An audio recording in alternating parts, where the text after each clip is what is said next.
Welcome back from the Protoss versus Protoss, ladies and gentlemen. Hopefully you guys enjoyed that. And back here with HuShang for the interview segment. And man, we're going to talk a little bit about why the hell haven't you broken out yet, man? This is the hard question I ask everyone. What's stopping you? What's holding you back? Well, lots of people in Manitoba know me because I've been playing in Baseline for like 3 years now, and they've seen me being like Diamond player, and then I was like Masters, and I was like taking 1 game or 2 games off like the #1 guy, and then like the past 2 years I've won both of them. I don't play in too many online qualifiers, and I haven't made WCS. So people don't know me from that, and then like my stream is pretty sporadic because I used to get like, I don't know, like 0.2 leg, and I'm like a princess, so 0.2 leg is like way too much for me. So I guess those things. But I've been making like YouTube videos lately, and I've been trying to stream a little bit more often when I can. So I think people are starting to get to know me, and after I win this league and also rival, then like, people will know. So those are the plans. There you go, man. I know you've also been releasing additional like YouTube videos and stuff. I think you've been releasing replay packs as well, right? And just doing those extra kind of things to get your name out there, which I think is fantastic. I wish actually more players would do that kind of stuff. But I'm actually problem with like my YouTube videos is that I want to release all these strategies, but I only want to do like the videos and stuff I know really well. So if I do videos on them, the stuff that I like really want to use in tournaments, then suddenly like they know exactly what I'm gonna do. They like, know all my timings. So it's like it's really complex. Like I just did one on early PvZ timing, so that like that's not something they can counter. So that's actually exactly what I was gonna ask you about. Like, do you feel like that hinders your abilities when you're kind of giving away this kind of knowledge, or even like when you're giving away the replay pack so adamantly? You're kind of giving away the knowledge to like your opponents. I'm pretty sure if they say like if they want to do research on HuShang, they're gonna be like, okay, look on teamliquid. Oh, look, he releases replay packs. Like, I couldn't ask for anything better. This is like the best birthday gift possible. I actually stopped releasing replay packs as soon as I wanted to qualify for breaking out. So I'm gonna release one like right after. All right. And for YouTube, I released on the party 5 gate, but I know how to deal with like everything. So that one's fine because like no matter what they do, I have a response. So it's not like they can catch me off guard or anything.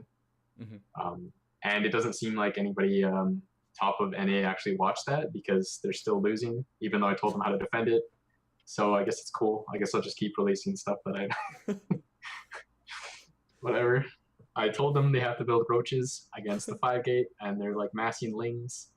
Still, see, it's okay because they see it's probably like an ego thing where they think like, oh well, you know, this is aimed at the lower league players who just they don't understand, they don't have the knowledge that I have, so I don't need to watch this, and then they end up losing because they don't know. I actually made like all my videos focused towards like Diamond Master players, and like I don't even go over basics.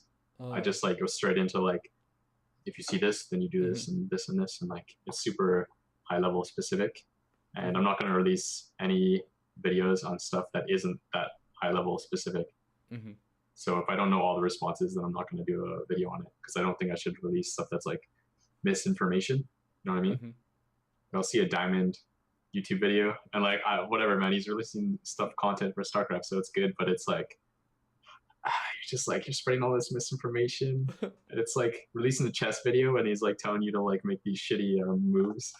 You like get into positions where you can just get checkmated. So I don't know. Yeah. In the WCS qualifiers, I got really unlucky. Well, maybe not unlucky. I guess the qualifiers are just pretty hard because I got placed against Suppy and then also Huck. So those are 2 like really hard matchups. They're like still above me. Yeah. And other than that, like if as long as it's not those pro or semi-pro players, then I do pretty good. But I just haven't been trying out for too many things. Like I tried out for the rival StarCraft League, and then also this one that I got in. So I guess I'm just not at that like Suppy Huck level yet. But you know, we're getting there. Yeah. So what do you think is the difference? What do you think is the bridge that you need to get to that level? I'm not actually sure because like I asked Suppy. Suppy is one of those players who plays by feel, I guess, because I would ask him, like, what do you think about this 5 gate and like how to defend it? And he was like, yeah, man, I see that, and like sometimes it's defendable and sometimes it's not. It's like he doesn't know like why it's defendable, why it's not. He's like, yeah, I just like make Oh, roach it's ling one and of like those just defend it. naturals. It's like, god damn it, so. And he's super nice about it too. He's like, hope I helped! Exclamation mark. It's that's really funny. And then yeah, Huck's like that too. But it's I think my PBZ is getting there because I'll play like against mid GMs and I'll just see them make a mistake.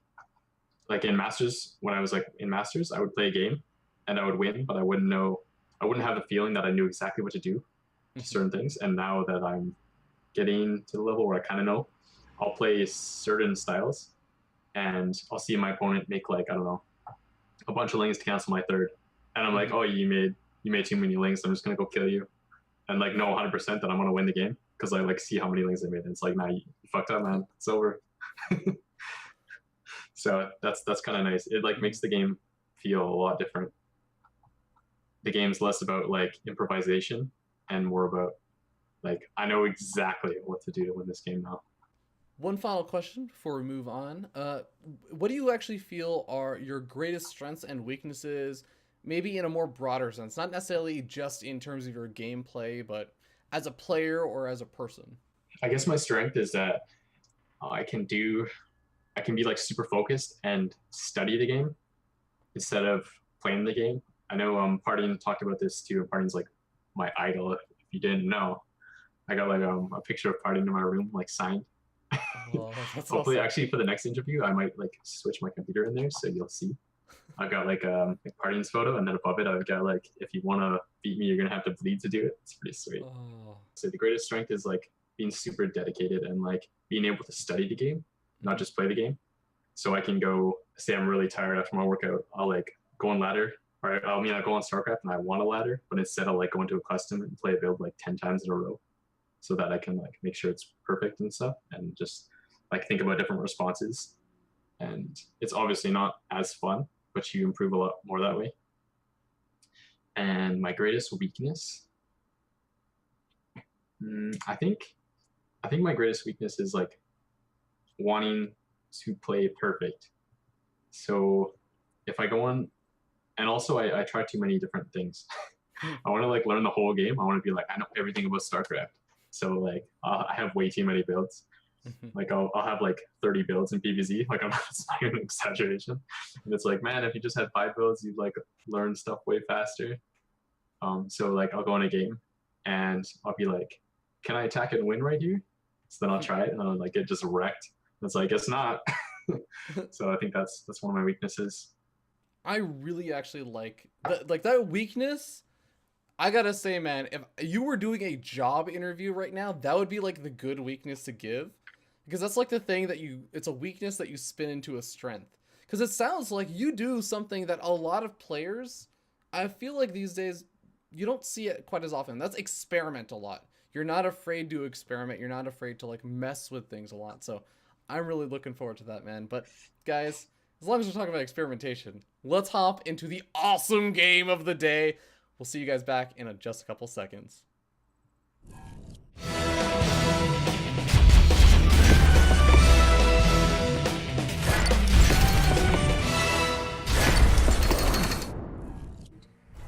Hello everyone, welcome to the awesome game of the day. I'm joined here once again by Jack Attack, the one and only, for our final game of the day. Jack Attack, why don't you go ahead and take it away with that first player introduction. In the bottom center of your screen, on Vani Research Station, the map we definitely already haven't done 1,000 times today, it's cats.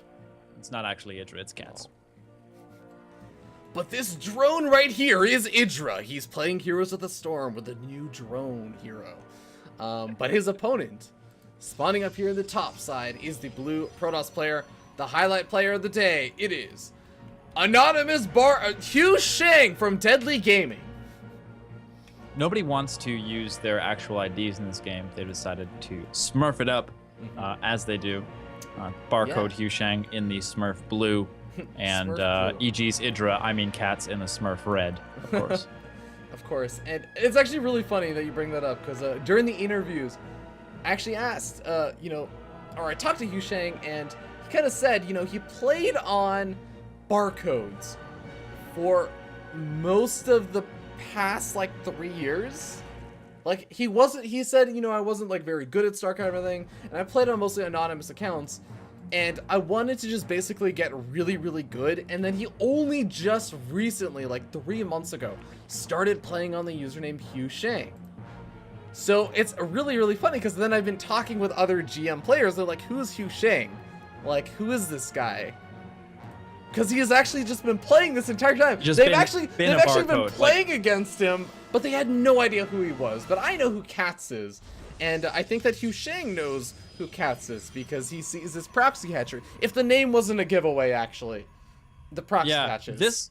Yeah, I mean, you're going against Katz. Weird stuff is going to happen. He actually throws out the 9 scout. He builds his pylon and scouts right away, so really early scout.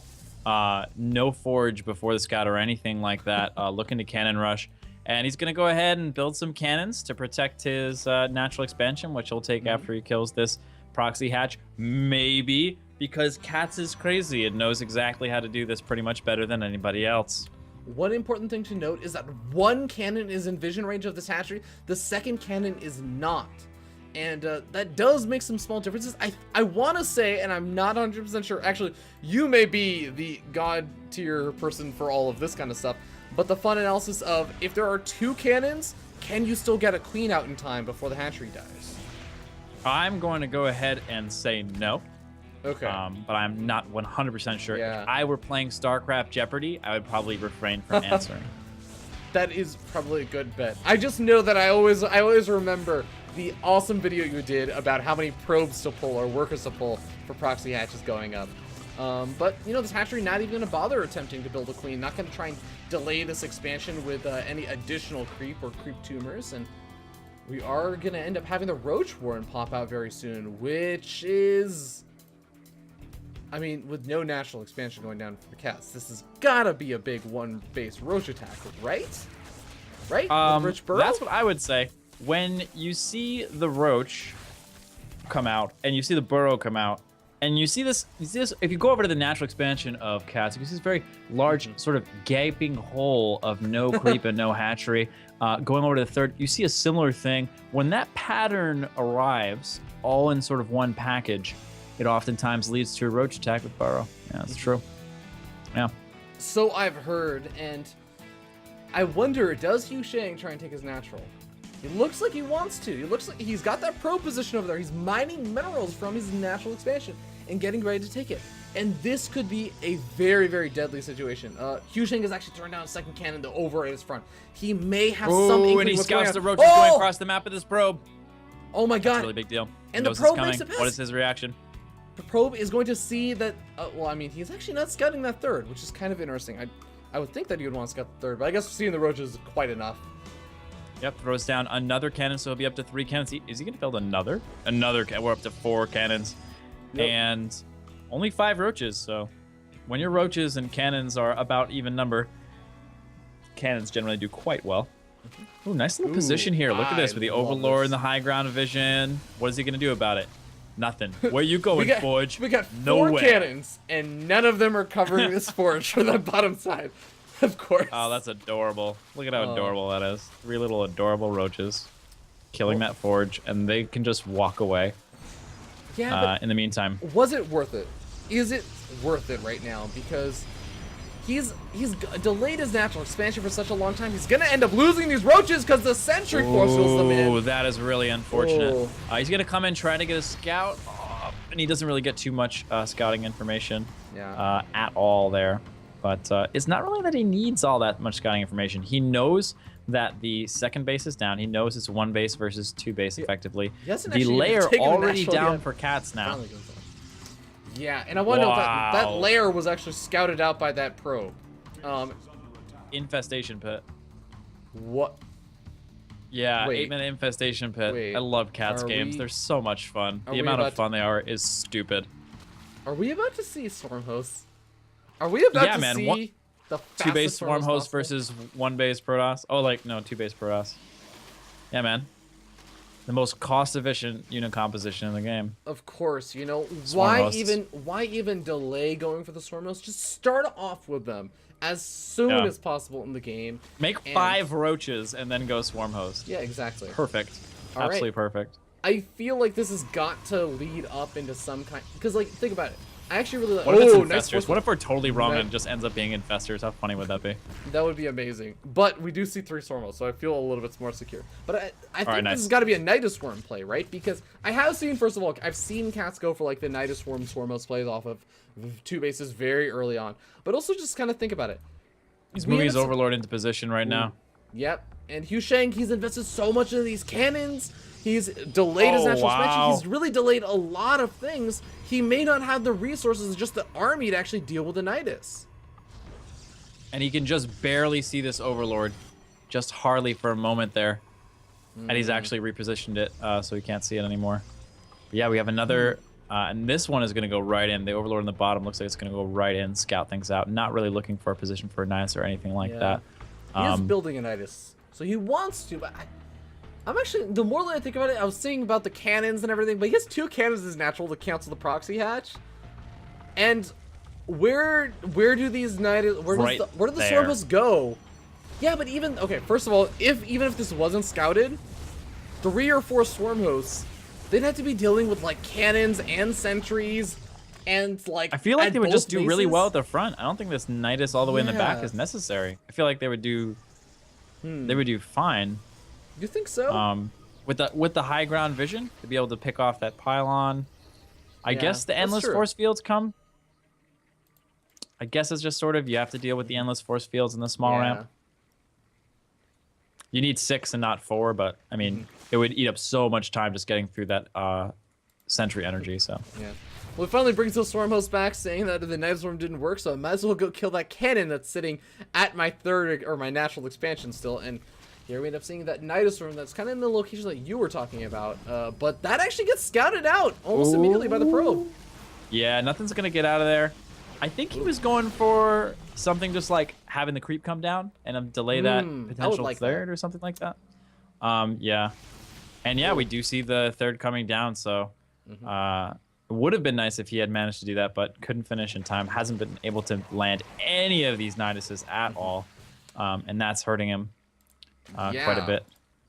It is definitely hurting him quite a bit, and we end up seeing a situation now where Katz is going to be taking his 3rd later than his Protoss opponent, who has his robotic facility, he has his gateways Eesh. up, has Colossus on the way, and it's looking to be a pretty scary position for Katz. What Katz does have is a couple of swarm hosts and a potential for Nidus Swarm play that hasn't quite worked out yet.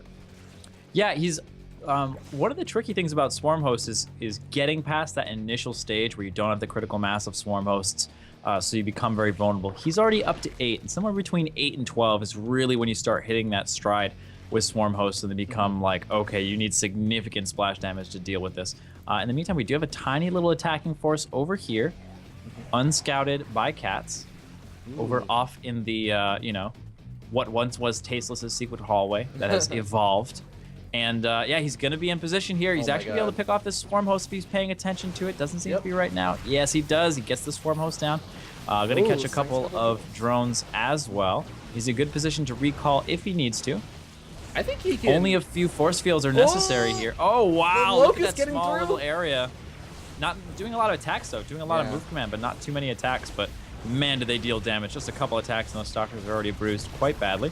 Yeah. A little bit of damage coming in over here. Oh, loses the Observer, actually. A really nice pickoff over there by Katz. Oh, that was a really important pickoff. He's got a couple of force fields, though. He can actually force field these Locusts out maybe a little bit longer and just go for In the the kill meantime, hatchery. though, check out the back of the base. The natural is Oh. getting taken down immediately. Really nice warp prism harass from HuShang.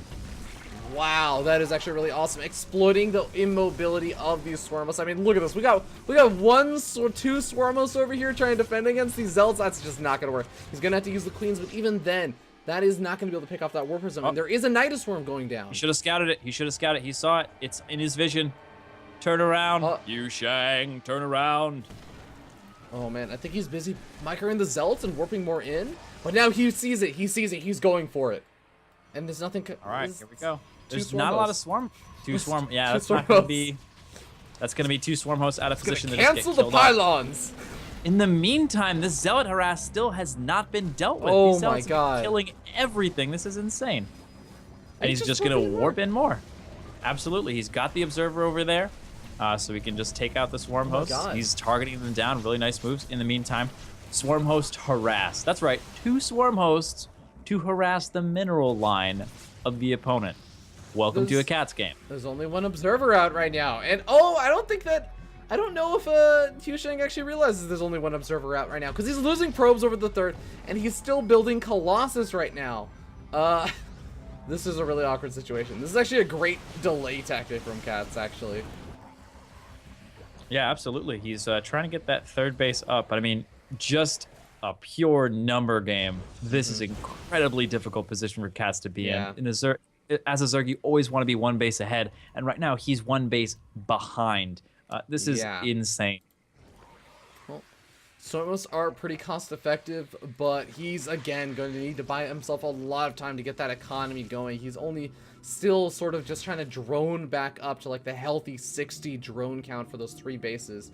But HuShang, he's got that Observer. He's killed off the Swarm Host. The 2 Swarm Host harasses ended, and HuShang can now move out on the map. That was an incredibly significant delay.